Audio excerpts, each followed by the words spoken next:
Good morning अभ्यासक मित्रमैत्रिणींनो, MPSC लक्ष या यूट्यूब चॅनलवर तुमचे स्वागत आहे.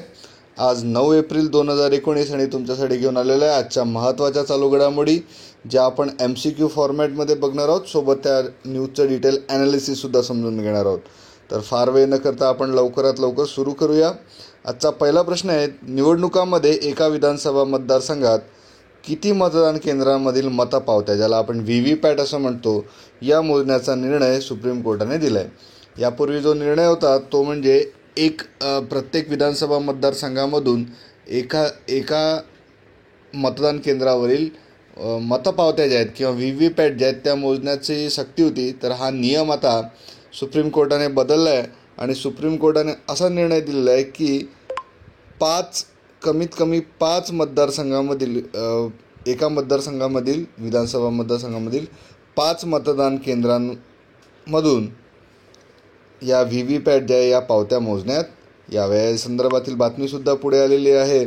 तसं ॲक्च्युली 21 पक्षांनी अशी मागणी केली होती की EVMमध्ये जिथे मतदान होणार आहे त्यासोबत जोडलेल्या VVPATमधील 50%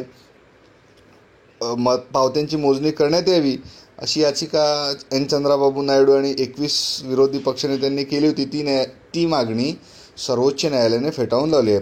तर याबद्दल जो सर्वोच्च न्यायालयाने निर्णय दिला आहे तो म्हणजे प्रत्येक विधानसभा मतदारसंघातील 5 केंद्रांवर मतपावत्यांची मोजणी करा. या लोकसभा निवडणुकीच्या मतमोजणी दरम्यान एका विधानसभा मतदारसंघातील एका मतदान केंद्रावरील मतपावत्या मोजण्याचा पद्धतीत सर्वोच्च न्यायालयाने बदल करण्याचा आदेश दिलेला आहे. आता प्रत्येक विधानसभा मतदारसंघातील कोणत्याही 5 मतदान केंद्रावरील मतपावत्यांची मोजणी केली जाणार आहे. त्यामुळे कसं आहे की या बदलांमुळे निवडणूक प्रक्रियेत अधिक विश्वासार्हता आणि प्रामाणिकपणा येईल, असं सुद्धा न्यायालयाने म्हटलेलं आहे. तर या सध्याच्या पद्धतीनुसार लोकसभा किंवा कुठल्याही विधानसभा निवडणुकीत प्रत्येक विधानसभा मतदारसंघात एका मतदान केंद्रावर VVPAT पावत्यांची सहज किंवा रँडम मोजणी केली जाते. त्यानुसार 4125 EVM आणि VVPATची पडताळून पाहिल्या जातात. या पडताळणीसाठी EVMची संख्या वाढवल्यास प्रत्यक्ष किंवा मॅन्युअल मोजणी करावी लागेल आणि त्यात चुका होण्याची शक्यता राहील, असं उपनिवडणूक आयुक्त सुदीप जैन यांनी सुद्धा सांगितलेलं आहे. तर याबद्दल सुप्रीम कोर्टाने हा एक विशेष निर्णय दिलेला आहे. तर हा निर्णय जो दिला आहे सरन्यायाधीश रंजन गोगोई, न्यायमूर्ती दीपक गुप्ता आणि न्यायमूर्ती संजय खन्ना यांच्या खंडपीठाने हा निर्णय दिलेला आहे. तुम्ही आपलं चॅनल MPSC लक्ष आतापर्यंत सबस्क्राईब केलं नसेल तर सबस्क्राईब करा. सोबत बेलशेप आयकॉन जो आहे तो सुद्धा क्लिक करा, म्हणजे येणाऱ्या व्हिडिओचे नोटिफिकेशन्स तुम्हाला वेळेवर मिळतील. या व्हिडिओच्या ज्या PDF फाईल आहे त्या तुम्हाला आपल्या टेलिग्राम चॅनलवरती मिळतील. टेलिग्राम चॅनलची लिंक सोबत दिलेली आहे, व्हिडिओच्या डिस्क्रिप्शन बॉक्समध्ये सुद्धा आहे. सातारा जिल्ह्यातील विटा तालुक्यामध्ये चालुक्यकालीन कन्नड लिपीमधील शिलालेख आढळले आहेत. याबद्दलची बातमी ही वृत्तपत्रांमध्ये आलेली आहे. तर महाराष्ट्राच्या इतिहासामधील एक महत्त्वाची बाब ही आहे.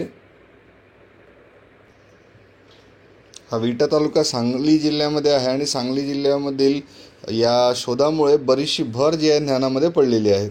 विटा तालुक्यातील भाळवणी येथे 950 वर्षापूर्वीचा चालुक्यकालीन कन्नड लिपीतील शिलालेख मिळालेला आहे. त्यामुळे प्राचीन इतिहासावर नव्याने प्रकाश पडणार आहे, असं मिरज इतिहास संशोधन मंडळाचे अभ्यासक मानसिंगराव कुमठेकर आणि प्राध्यापक गौतम काटकर यांनी या शिलालेखाचं संशोधन केलेलं आहे. चालुक्य राजा दुसरा सोमेश्वर उर्फ भुवन कमल याच्या राजवटीतील हा लेख असून प्राचीन जैन बस्तीचा जीर्णोद्धार, गावातील तत्कालीन शेतकरी आणि व्यापाऱ्यांनी या बस्तीसाठी जमीन, फुलांची बाग आणि दुकानातील उत्पन्न दान केल्याबद्दलचा हा शिलालेख आहे. तसंच खानापूर तालुक्यातील भाळवणी ते प्राचीन काळापासून प्रसिद्ध गाव आहे. कल्याणीहून राज्य करणाऱ्या चालुक्य राजांची भाळवणी ही उपराजधानी होती आणि हे एक प्रमुख व्यापारी पेठसुद्धा होती. अनेक प्रसिद्ध व्यापारी त्या गावात राहत होते. गावातील नागरिकांनी आणि व्यापाऱ्यांनी गावात मोठी मंदिरे बांधल्याचा उल्लेखसुद्धा या शिलालेखांवरती मिळतो. तसंच यापूर्वीसुद्धा काही शिलालेख सापडले होते. त्यामध्ये 2 कानडी आणि 1 देवनागरी शिलालेख होता. त्यापैकी 2 चालुक्यकालीन तर 1 यादवकालीन होता. दुसरा सिंगण याच्या काळामधील तो होता. तर यामध्ये जे आहे की बरीचशी भर जी आहे ही महाराष्ट्राच्या इतिहासामध्ये पडलेली आहे आणि बरीचशी माहिती त्यामध्ये मिळणार आहे. तसंच या लेखामुळे सांगली जिल्ह्याच्या प्राचीन इतिहासात मोठी भर पडली आहे. जवळपास 60 सामान्य शेतकऱ्यांनी जैन बस्तीच्या जीर्णोद्धारासाठी पुढाकार घेऊन दान दिलं आहे. हा उल्लेख वैशिष्ट्यपूर्ण आहे. सांगली जिल्ह्यात उत्तरकालीन चालुक्यांचे काही शिलालेखसुद्धा सापडले आहेत. यामध्ये हा सापडलेला सर्वात जुना शिलालेख आहे. अवघ्या 8 वर्षाची कारकीर्द असलेल्या दुसऱ्या चालुक्य सोमेश्वर राजेची कारकीर्द उलगडण्यासाठी हा शिलालेख मदतगार होईल असं संशोधक सांगतायत. चा प्रश्न, NIRFमध्ये कोणत्या संस्थेने साधारण गटात देशात पहिला क्रमांक पटकावलेला आहे?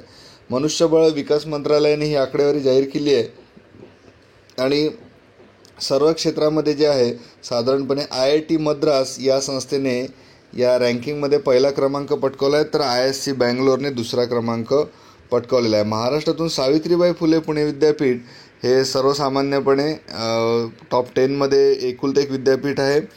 NIRF सरासरी विभागामध्ये मद्रास IIT जे आहे ते क्रमांक 1 वरती आलेलं आहे. तर ही जी आकडेवारी जाहीर करण्यात आलेली आहे, तर विद्यापीठ आणि त्यांचं स्थान जर बघितलं तर महाराष्ट्रातील हे काही विद्यापीठ आहेत. त्यामध्ये सावित्रीबाई फुले पुणे विद्यापीठ 10व्या क्रमांकावरती, Tata institute of social sciences 35व्या क्रमांकावरती, डॉक्टर DY पाटील विद्यापीठ 46, सिम्बायसिस 56, भारती विद्यापीठ 82, तर मुंबई विद्यापीठ 81व्या क्रमांकावरती आहे. तर डॉक्टर बाबासाहेब आंबेडकर मराठवाडा विद्यापीठाने 85वा क्रमांक, तर डॉक्टर DY पाटील विद्यापीठाने 88वा क्रमांक पटकावलेला आहे. इतरही ठिकाणी जसं IIT बॉम्बे जे आहे अभियांत्रिकीमध्ये 3ऱ्या क्रमांकावरती, तर पुण्याचं COEP जे आहे ते 49व्या क्रमांकावरती आहे. इतर जर कॉलेजेस आपण बघितले तर फर्ग्युसन कॉलेज हे 27व्या क्रमांकावरती आहे. IIT बॉम्बे मॅनेजमेंटमध्ये 10व्या क्रमांकावरती, तर वैद्यकीयमध्ये केवळ डॉक्टर DY पाटील हेच एक कॉलेज जे आहे हे आलेलं आहे.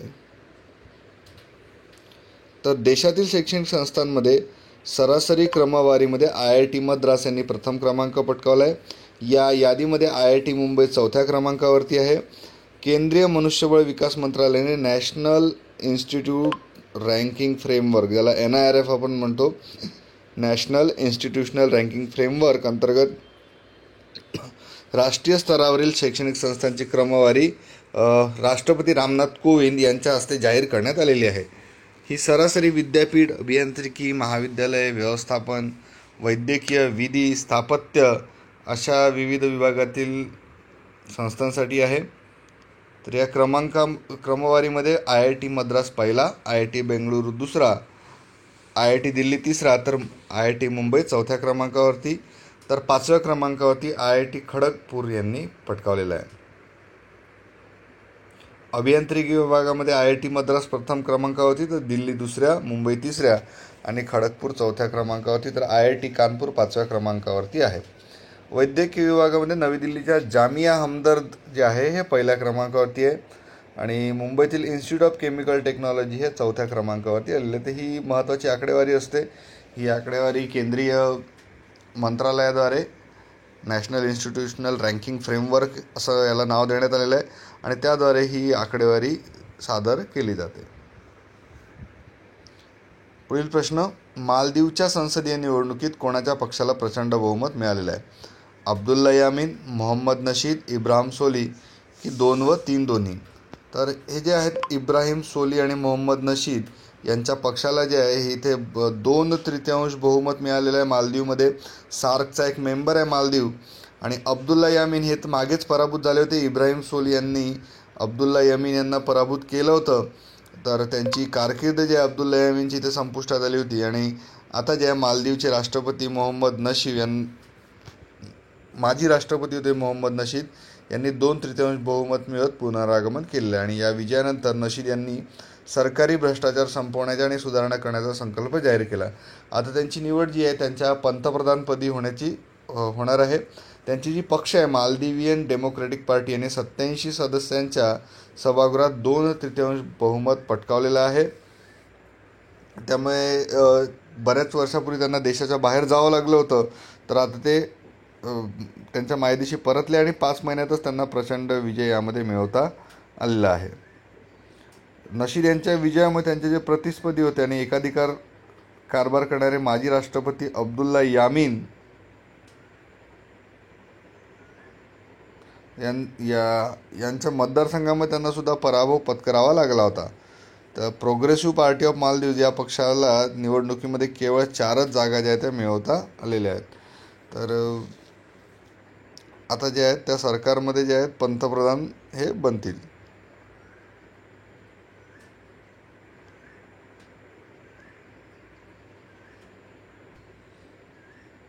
भारतीय पुरुष हॉकी संघाच्या प्रशिक्षकपदी कोणाची निवड करण्यात आली आहे? साईने याला अनुमती दर्शवलेली आहे. स्पोर्ट्स ऑथॉरिटी ऑफ इंडियाने ऑप्शन्स दिले आहे, Sandeep Singh, Graham Reid, Terry Walsh की यापैकी नाही. तर यामध्ये ग्राहम रीड यांच्या नावाला संमती ही साईने दर्शवलेली आहे. ग्राहम रीड यांची निवड भारतीय पुरुष हॉकी संघाच्या प्रशिक्षकपदी केली जाणार. तर ग्राहम रीड जे आहेत ते ऑस्ट्रेलियन आहेत आणि त्यांची निवड जी आहे ही भारताच्या प्रशिक्षकपदी केली जाणार आहे. गेल्या 10 वर्षात 6 विदेशी प्रशिक्षक भारतीय हॉकी संघासाठी आले होते. त्यामधील आता हे ग्राहम रीड हे ऑस्ट्रेलियन आहेत. 1992मध्ये ज्यावेळी ऑस्ट्रेलियन संघ जो ऑलिम्पिकचं रजत पदक त्यांनी जिंकलं होतं त्या संघाचे हे सभासद होते त्यावेळी ग्राहम रीड. पुढील प्रश्न, जागतिक होमिओपॅथी दिवसानिमित्त आंतरराष्ट्रीय परिषद कुठे आयोजित करण्यात आली आहे? 9 आणि 10 एप्रिलला जागतिक आरोग्य होमिओपॅथी परिषद आयोजित करण्यात आली आहे आणि ही करण्यात आलेली आहे नवी दिल्ली येथे. जागतिक होमिओपॅथी दिवस जो साजरा केला जातो ते होमिओपॅथीचे संस्थापक जे आहेत किंवा होमिओपॅथी ज्यांनी शोधून काढलं डॉक्टर सॅम्युएल हॅनेमन यांच्या जयंतीप्रित्यर्थ हा साजरा केला जातो. तर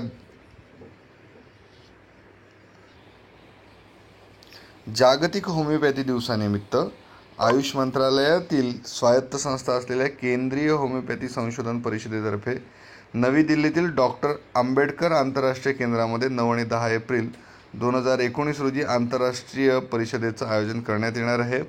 होमिओपॅथीचे जनक डॉक्टर ख्रिश्चियन फ्रेडरिक सॅम्युएल हॅनेमन यांच्या जयंतीनिमित्त जागतिक होमिओपॅथी दिवस साजरा करण्यात येतो आणि होमिओपॅथीमध्ये सर्वोत्कृष्ट कार्य करणाऱ्या व्यक्तींना यावेळी विविध पुरस्कारांनी गौरवण्यातसुद्धा येणार आहे. तसंच शिक्षण आणि संशोधन यांच्यातील समन्वयासाठी 2 होमिओपॅथी महाविद्यालयांसोबत सामंजस्य करारसुद्धा केला जाणार आहे. तर होमिओपॅथी जे येतं ते आयुष मंत्रालयाच्या अंतर्गत येतं. एक मेडिसिन पद्धती आहे होमिओपॅथी.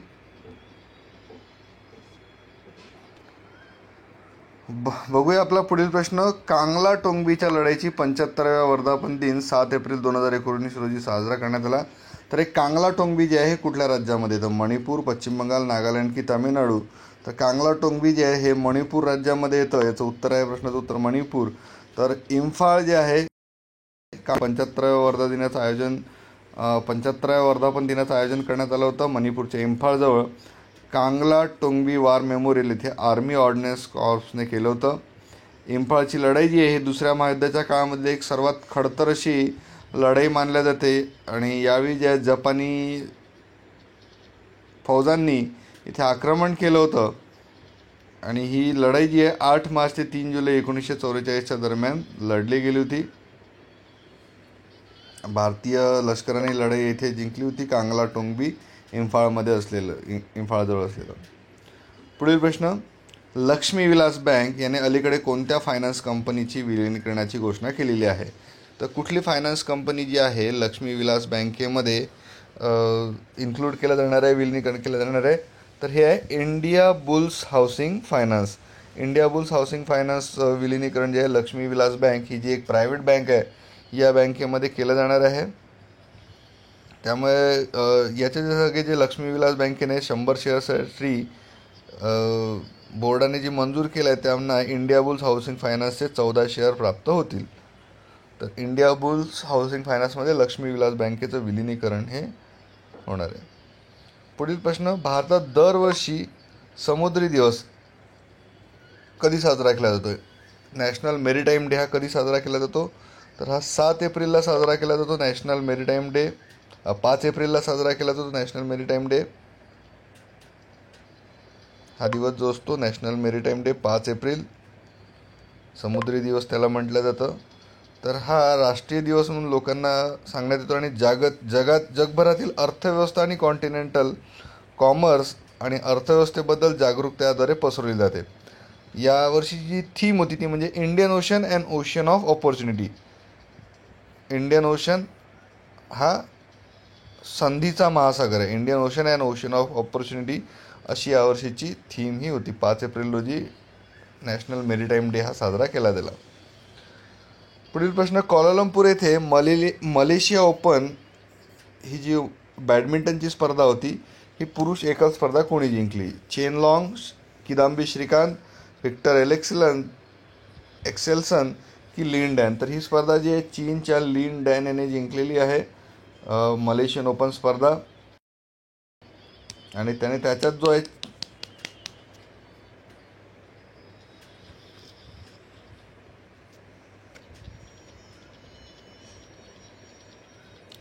त्याचा देशाचा जो चेन लाँग आहे त्याला पराभूत केलेला आहे.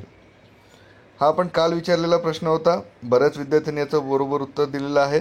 पंतप्रधान नरेंद्र मोदी यांनी नुकतेच कोणत्या देशाने सर्वोच्च सन्मान झायद मेडलने सन्मानित केलं आहे?